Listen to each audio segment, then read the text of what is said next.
Olá! Que alegria estar aqui contigo. Este é o Ser Mulher, o nosso espaço para evidenciar quem somos e o que desejamos nós, mulheres, na diversidade de papéis que desempenhamos. Eu sou Marciele Scarton, conduzo mulheres como você a atingirem seus objetivos, a realizarem mais, só que com equilíbrio e leveza, ou seja, aproveitando o percurso. Te convido a me acompanhar também pelo Instagram, é só me seguir por lá, @Marciele Scarton. O meu convite de hoje é para que nós possamos refletir sobre os erros que nos impedem de conquistar os nossos objetivos. E por que eu escolhi esse tema para hoje? Porque no nosso programa de estreia, na semana passada, eu te contei um pouquinho da minha trajetória como jornalista, passando pela produção do livro Mulheres do Interior, até chegar nesse trabalho que eu desempenho hoje, de palestrar sobre temas do universo feminino e também de mentorar mulheres. E eu te apresentei a proposta desse nosso espaço, que é te incentivar a priorizar, a praticar efetivamente na tua vida as 7 conquistas femininas. Questões que eu identifiquei durante a produção do livro Mulheres do Interior, no contato com as senhoras entrevistadas. Foram questões que eu percebi serem direitos negados para essas mulheres do passado, para as nossas avós, para muitas de nossas mães, enquanto que para nós, mulheres atuais, são questões naturais, como respirar. E ao longo desses primeiros programas, eu vou te contar especificamente quais são essas 7 questões. Mas eu comecei te apresentando a primeira, que é o nosso direito de desejar. Aliás, a maior de todas as conquistas femininas, na minha opinião. Te mostrei alguns exemplos de como, no passado, as mulheres não podiam desejar nada, nem em relação ao seu cotidiano, muito menos em relação à sua sexualidade, por exemplo. Elas não podiam desejar nada em relação às suas vidas. Enquanto que nós temos esse direito na palma da nossa mão, à nossa disposição. Só que o que acontece? Muitas vezes nós estamos desperdiçando essa conquista. E o meu papel é fazer com que cada vez mais mulheres parem de desperdiçar essas preciosas conquistas femininas e façam o contrário. Coloquem na sua agenda, priorizem em suas vidas e passem a se beneficiar dessas questões que estão, como eu disse, na palma da nossa mão, estão inteiramente à nossa disposição nos dias atuais. Basta que nós nos conectemos com elas novamente. E por que é preciso fazer essa conexão com algo que está disponível para nós, que são direitos nossos? Por quê? Porque a configuração da nossa vida, a correria dos dias, está fazendo com que a gente abra mão desses aspectos. As tarefas nos engolem, cada vez mais responsabilidades sobre as nossas costas fazem com que a gente se desconecte justamente de algo que faz parte da nossa essência, que passou a fazer parte, a partir da batalha das mulheres do passado, que viraram esse jogo e conquistaram esses aspectos para nós. Então, vamos aos erros que nos impedem de conquistar o que nós desejamos. Para que eu possa te falar sobre o primeiro erro que nós cometemos e que nos impede de conquistar os nossos objetivos, eu preciso te contar uma história que aconteceu comigo. Há alguns anos eu reuni amigas minhas na minha casa para nós jantarmos, tomarmos um espumante. E eu pensei, dessa vez eu vou propor algo diferente, além do habitual. E eu convidei elas para que nós preenchêssemos em papeizinhos 3 desejos que nós gostaríamos que se realizasse dentro de um ano. E convidei elas para colocar nesse saquinho. para que a gente pudesse se reunir, então, passado um tempo, e comemorar a realização desses desejos que haviam sido depositados aqui. Resumo da história. Nós sequer conseguimos nos reunir um ano depois. A gente conseguiu se reunir 2 anos depois. E isso já mostra como a mulher vai se deixando sempre para depois, vai se deixando muitas vezes de lado, não se prioriza. Quando a gente se reuniu, qual foi a surpresa? Ao abrir esse saquinho, nenhum dos desejos havia se realizado por completo. Alguns haviam andado um pouquinho, mas nenhum desejo havia se materializado na nossa vida. E isso era óbvio, né? Porque nós escondemos os nossos desejos nesse saquinho. Ou melhor, eu fui a vilã da história, porque eu escondi os meus desejos e escondi os das minhas amigas, das 3 amigas que participaram desse experimento. Fui uma baita vilã nessa história, ao esconder os nossos desejos nesse saquinho, que eu acabei batizando ele de saquinho dos desejos falecidos. Isso foi uma brincadeira feita entre amigas. Agora, isso também a gente faz o tempo todo na nossa vida, de verdade. A gente esconde os nossos desejos em saquinhos, em cápsulas do tempo, como uma mulher me contou uma vez no final de uma palestra em que eu contei essa história, e ela veio até mim e me contou que ela e as amigas se reúnem de 5 em 5 anos e colocam os desejos para os próximos 5 anos numa cápsula do tempo.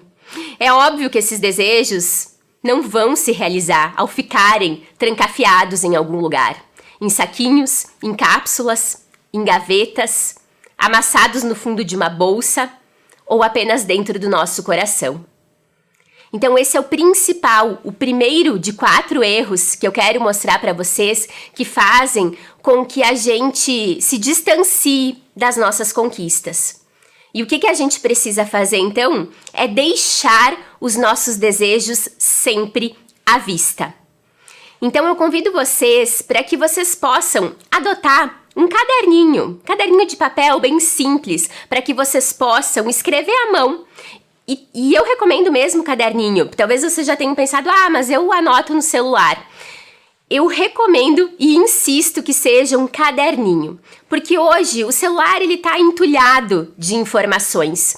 Tem muito vídeo, tem muita coisa que a gente anota no bloco de notas, e a chance desses desejos se perderem ali no meio e também ficarem esquecidos dentro do celular é muito grande. Eu sugiro que você pegue esse caderninho e tenha ele sempre muito perto de você, para que você possa acessar os teus desejos diariamente, os teus objetivos, as tuas metas. E a gente já vai passar a chamar esses desejos dessa forma, de metas, porque esse é o caminho para a gente conseguir se manter conectado com esses desejos, tirar esses desejos do campo dos sonhos, do campo abstrato e trazer eles para a realidade, para o campo onde as coisas acontecem de fato, onde as coisas se materializam na nossa vida. Porque esse é o campo onde eles, de fato, se tornam realidade. E não ficando escondidos, a gente acreditar, ou melhor, ter a esperança de que eles vão se tornar realidade por alguma intervenção mágica, né? Porque se eles vão estar trancafiados aqui, como eles vão se tornar realidade? E com esse caderninho em mãos, eu adiciono algo a mais nesse convite, para que você venha assistir a esses programas, ao programa Ser Mulher, toda semana com esse caderninho em mãos, porque eu vou estar sempre te passando alguma sugestão de atividade para que você possa implementar na sua rotina, na sua semana. É assim que a gente conquista os nossos objetivos, fazendo pequenas ações, Às vezes elas podem até parecer óbvias, como separar um caderninho para anotar os nossos desejos, para anotar as nossas conquistas.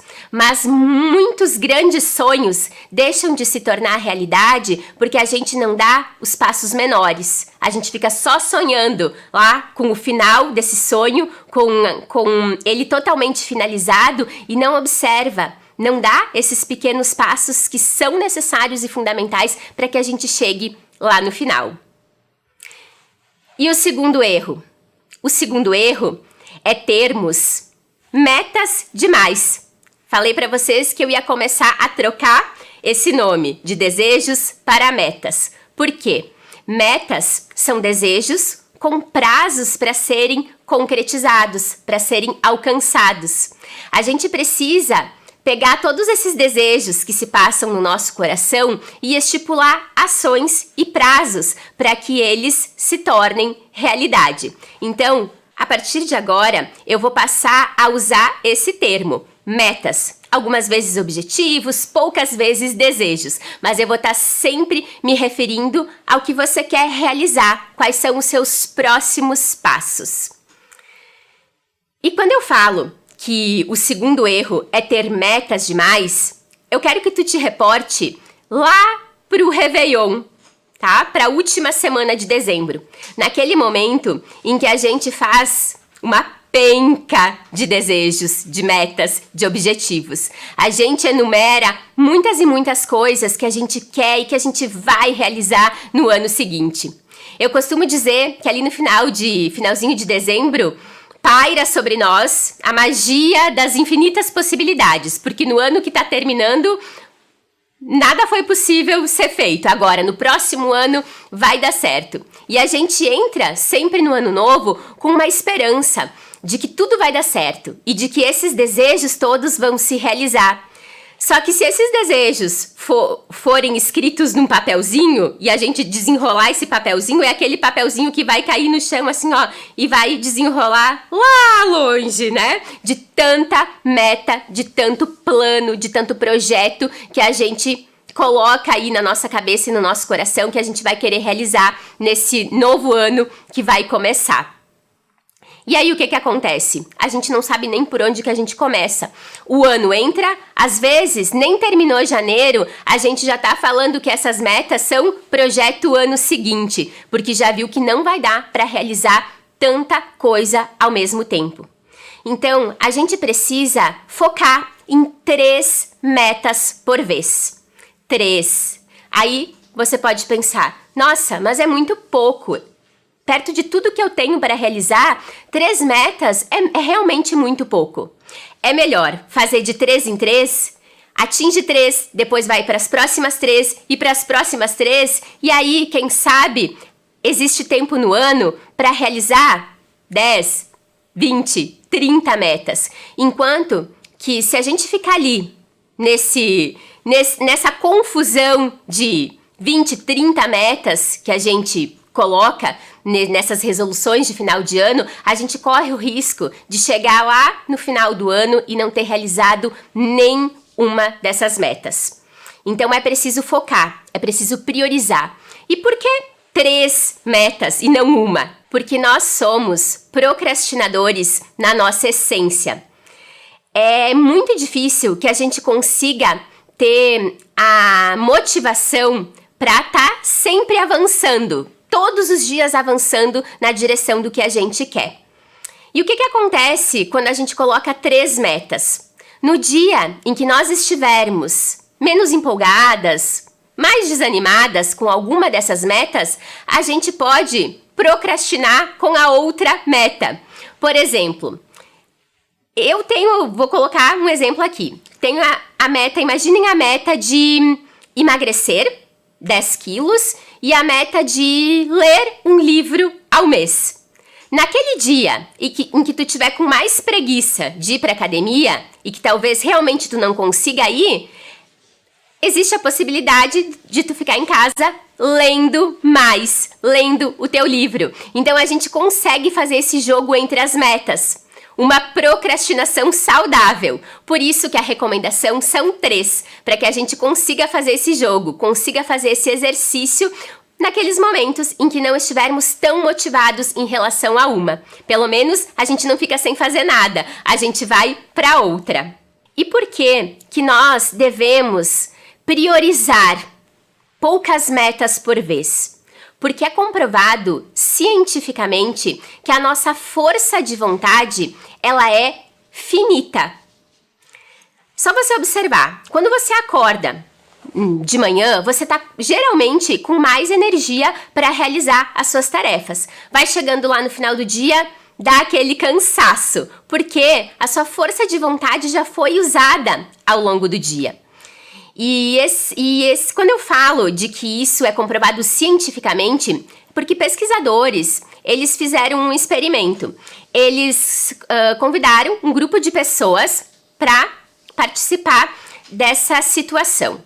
Eles dividiram esse grupo e deixaram uma parte desse grupo numa sala, tá? Passando lá uma tarde, né? Vamos imaginar assim. E o outro grupo numa outra sala, passando esse mesmo período. Essas pessoas, elas eram bebedoras sociais, não alcoólatras, apenas gostavam, né? Tinham um hábito de eventualmente tomar uma bebida alcoólica quando elas desejassem. E para um desses grupos, eles deixaram expostas bebidas alcoólicas e essas pessoas tiveram de conviver nessa tarde com o cheiro, com o aroma dessas bebidas, mas não puderam provar. Enquanto que o outro grupo, ele não teve contato com essas bebidas, tá? Com bebida alguma. Passado esse tempo, esses dois grupos foram levados para uma outra sala, onde haviam doces. O grupo que teve de resistir nas horas antes ao aroma da bebida, comeu mais doces que o grupo que não teve contato com a bebida. O que isso mostrou? Que o grupo que teve de resistir ao aroma já tinha utilizado bastante da sua força de vontade. E esse foi um dos experimentos que eles utilizaram para comprovar que a nossa força de vontade é finita. Por isso que não é recomendado ter muitas metas. O terceiro erro é termos metas abstratas demais, é ficar justamente no campo do desejo, como eu falei lá no começo. Vou dar alguns exemplos. Muitas pessoas falam assim: nesse ano o meu desejo é ser feliz.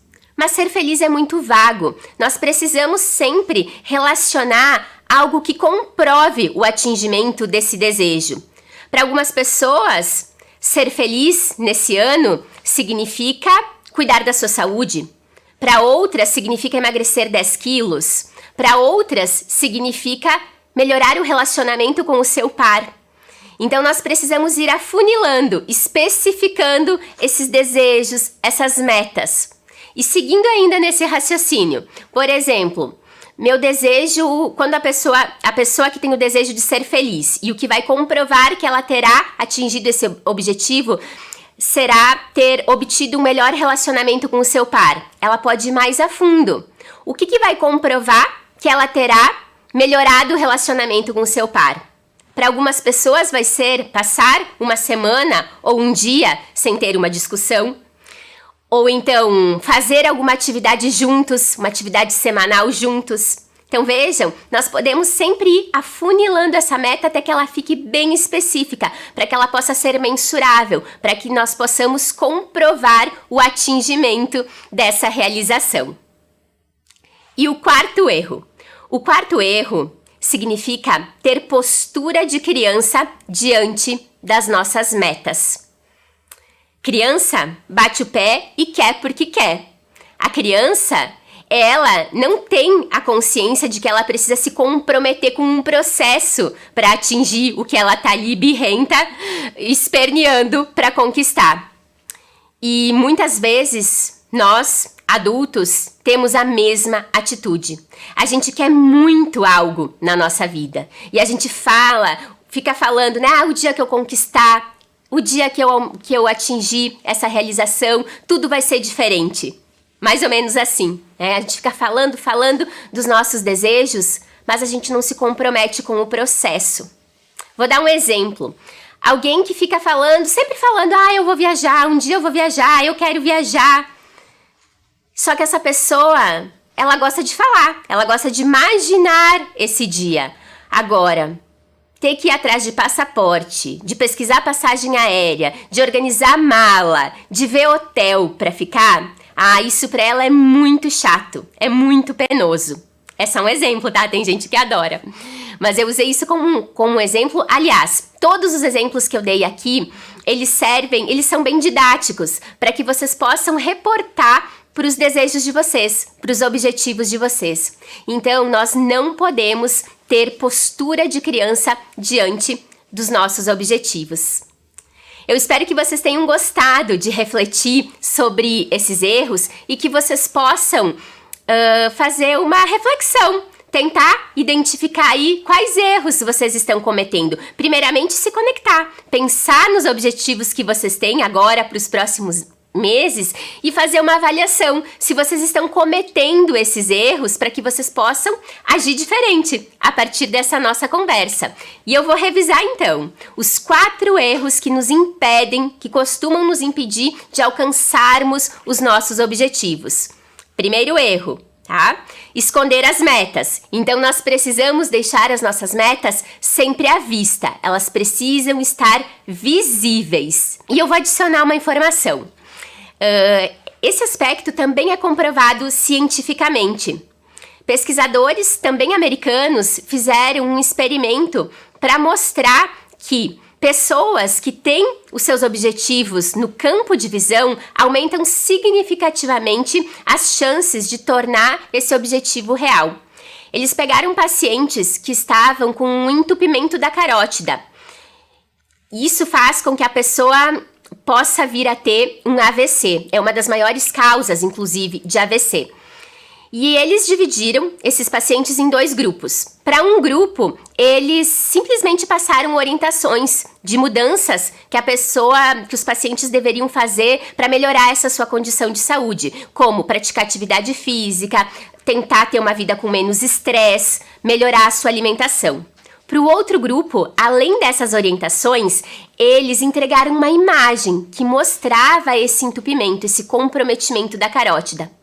Passado algum tempo, todos esses pacientes retornaram e eles perceberam que os pacientes que haviam recebido também a imagem, além das orientações, haviam melhorado sua condição de saúde muito mais do que o grupo que apenas recebeu as orientações. Então, lembrem-se de deixar as suas metas sempre à vista. As suas metas devem ser priorizadas. Você deve selecionar 3 metas por vez. Então, tenha foco. E talvez você se pergunte, mas eu não tenho muita clareza de por onde começar. Quais as 3 primeiras metas que eu devo escolher? Uma pergunta que você pode se fazer é: qual de todas as minhas metas tem chance de me impulsionar a realizar as outras? É bem provável que a resposta a essa pergunta seja a solução. De por onde você deve começar a fazer essa priorização das suas metas. Nós também temos de deixar as nossas metas específicas. Então, elimine o erro de ter metas vagas, de ter metas abstratas. Deixe tudo muito claro, muito afunilado. Repetindo essa palavra que eu usei antes, que eu acho que ela faz muito sentido. É pegar, né? É pegar algo que é muito, muito amplo e ir afunilando. Acho que é um bom exemplo para vocês gravarem.